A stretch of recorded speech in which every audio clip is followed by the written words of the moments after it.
Dennis Smith or Malik Monk trying to convert them to be a true point guard instead of a combo guard. He's a true point guard, got some offensive skills and a playmaker, but his big selling point was his being 6'5", having a 7-foot wingspan with his quickness. It makes him an elite caliber defender already. He needs to add some weight onto his frame like most of these kids do, but he's 18.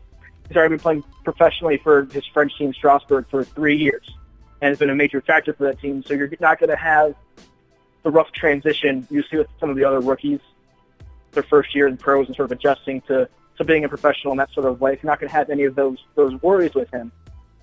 His offensive game is still inconsistent and needs some work. He's got a decent jumper, but is inconsistent and needs to work on that. He's okay finishing around the rim, not great at this point. I think he's more of a facilitator, spot-up shooter type of player. And that can develop, as we talked about with Josh Jackson earlier. But in terms of what he's going to give you defensively and playmaking-wise, that makes him a good pick here, I thought, for the Knicks at 8, and gives him a high floors. He's not going to be a bust. He's going to at least be a quality player for something. Yeah. All right, so let's go back. Jonathan Isaac at number 6 toward Orlando. Mm-hmm. I was interested in Jonathan Isaac. I watched the highlights. I've seen his length. I heard a lot of people talking about him. I didn't really necessarily watch a lot of his college games, so I'm not sure what his impact will be. And that's why I got you on the show, because I know you would have that expertise. So Jonathan Isaac at number 6, what does that do for Orlando?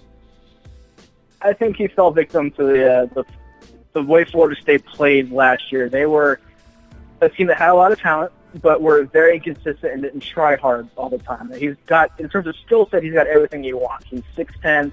He needs to add some weight onto his 210, 215 frame. He's got a good perimeter game. He can shoot the three. He can handle the ball. He's good around the rim. He brings us back to the basket in terms of pure posting, but you're not drafting him to be a post player. He's a stretch 4, tall 3 type guy. He's athletic enough to be either. A good rim protector already. He can finish around the rim, layups and dunks.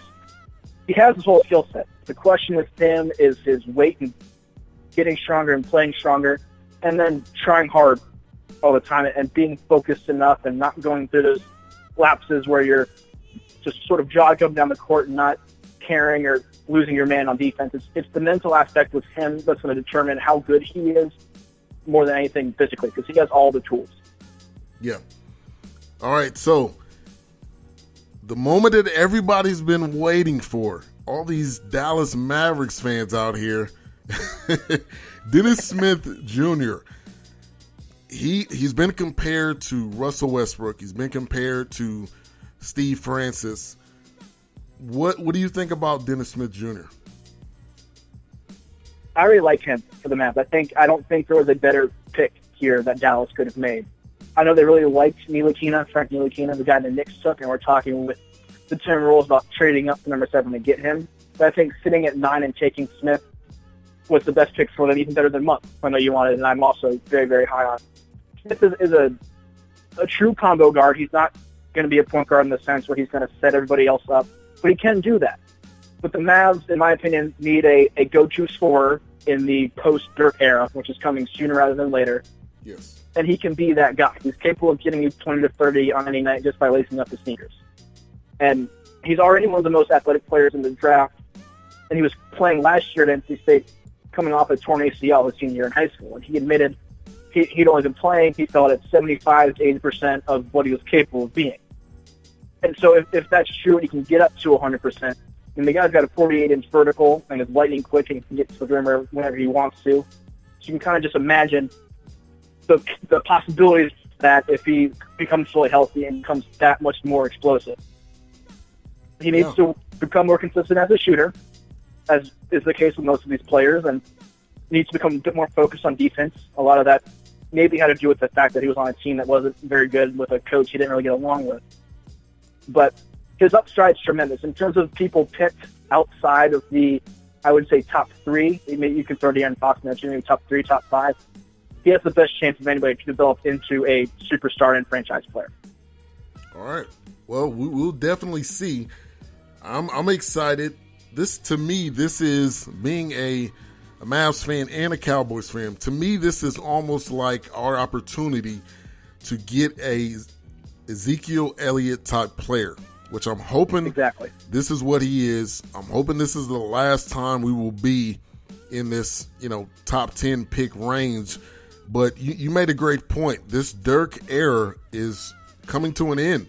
And I'm a strong believer that this is the last year. I think he's even said it. He wanted to come back one more year to finish out his contract, I believe, to play 20 years in the league. So it is time to start thinking past Dirk. It's been time to start doing this, but now it's crunch time, because how many games is he even going to play this upcoming year? That's another thing. So it's time, and I think this was a pick in the right direction, and I'm looking forward to what the Mavs are going to do this year. For sure, they're going to be exciting. Now, you might end up being in the top 10 again, because there's some young guys that, again, that's not a bad thing. You're going to need a good – Mavs are developing a good core. You got Dennis Smith, Harrison Barnes, Nerlens Noel, even Seth Curry you can throw in there. That's a good core foundation. But another year, top 10, next year's class is going to be strong as well. You got another good player to that, and Dallas suddenly is one of those teams that has a very, very bright future. Yes. Now, at the end of the day, how do you compete in the West? That is the biggest thing. You got the Warriors, who are stacked. They're in the right position. Mocha Bella just said in the chat room, we all know this is going to end with the Cavs and Warriors in the end. And she's probably right. So it's all about building your team for the future, for when or if somebody from the Warriors goes down. When or if LeBron gets injured or retires. That's what the focus is for all of these teams, if they're honest with themselves and looking in the mirror. You got to build it for when those contracts run out and when those players start getting on the back end of their prime. You're really, you're shooting for essentially 5 years down the road to be really, really good then once these teams start falling off. Definitely.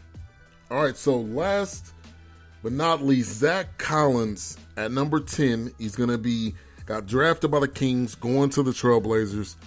I was hoping and praying that the Mavs would not take this guy. No dig at Zach Collins, but I just don't think this is something that we needed. Now, him going to the Blazers, what is the impact Zach Collins can have? Any impact he's going to have, I don't think is going to happen this year. It might happen a year down the road, 2 years down the road, which is why I don't necessarily like the pick. Portland made the move up to get somebody who can help them win now with Damian Lillard and CJ McCollum.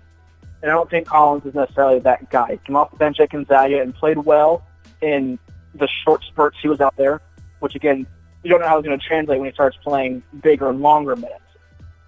Usually we see production fall off with that because players don't have as much energy and are pacing themselves more.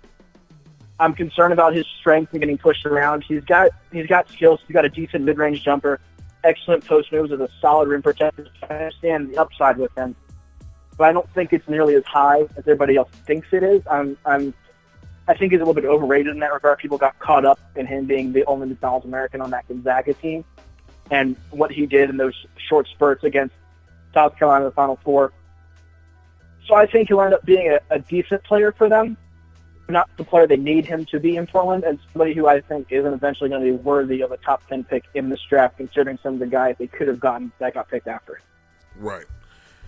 All right, so appreciate you so much, Brian, for coming on the show. We got one more question from the chat room. Okay. Chris Paul and Blake Griffin, where do you see them ending up? I think Chris Paul ended up going back to the Clippers. They're going to offer the max deal, the 5-year, $205 million. He's going to end up staying there. He'll flirt with the Spurs. So get ready for some rumors for that in the coming days and weeks. But I think ultimately he'll end up back with the Clippers. And I think in the Clippers' long-term pursuit of him, I don't think they're going to have enough money or desire to give Blake that full 5-year max extension, which he wants. So I think will cause him to look elsewhere. So I think you'll see Blake eventually sign somewhere else this offseason other than the Clippers.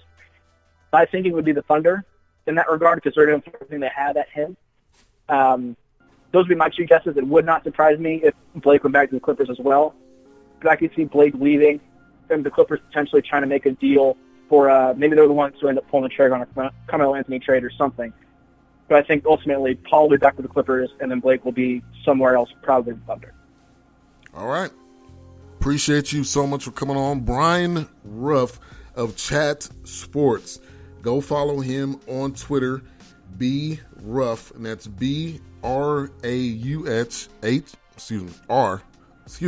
Good Lord. BRAUF33. Also, Chat Sports on Twitter, on all avenues of social media. They've got a great platform for what they're doing with sports, so go check that out. Appreciate you, Brian, for coming on, and have a good rest of your day. Awesome. Thank you for having me. You do the same. All right. All right, that was Brian Rauf of Chat Sports. So great to get him on the show. Man, this has been a great show today.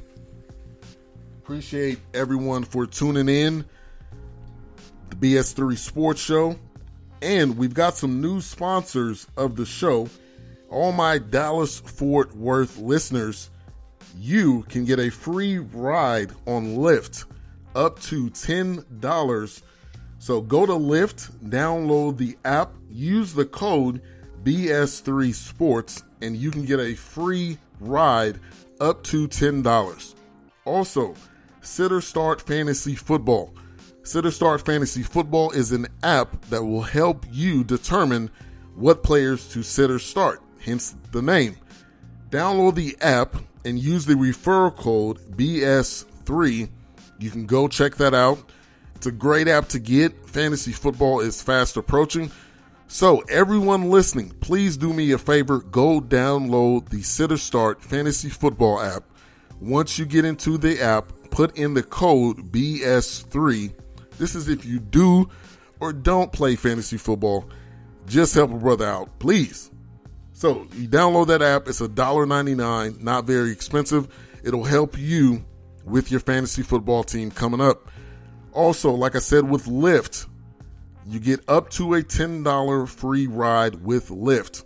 This is only for Dallas-Fort Worth listeners, but you can use the promo code BS3Sports, and you can get a free ride up to $10. Thank you, everybody, for tuning in. Enjoy the rest of your Saturday. God is love. God bless. And I'm out.